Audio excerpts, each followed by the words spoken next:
رحیم یار خان سے بھائی امتیاز احمد صاحب نے سوال پوچھا ہے۔ وہ لکھتے ہیں کہ مفتی صاحب، ہمارا سوال یہ ہے کہ جس طرح بسم اللہ پڑھ کر تیر چلانے سے جانور حلال ہو جاتا ہے،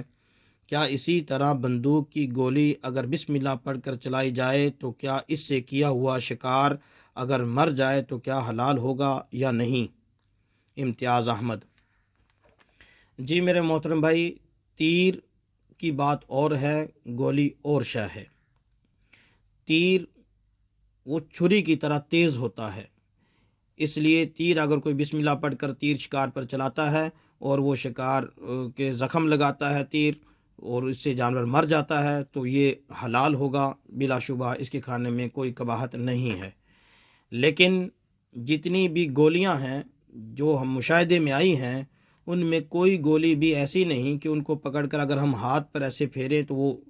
چھری کی طرح ہمیں کاٹ دے، ایسی نہیں ہوتی،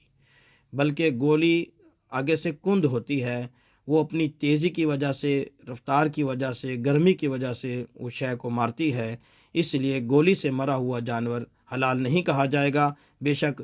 گولی چلانے والے نے بسم اللہ پڑھ کے ہی چلایا ہو تو بھی گولی سے مرا ہوا جانور وہ حلال شمار نہیں ہوگا۔ البتہ اگر جانور گرا اور مرنے سے پہلے اس پر بسم اللہ پڑھ کر چھری چلا دی گئی تو وہ ذبح صحیح ہو جائے گا، اگر ذبح کرنے سے پہلے وہ مر گیا تو اس کا کھانا جائز نہیں ہوگا۔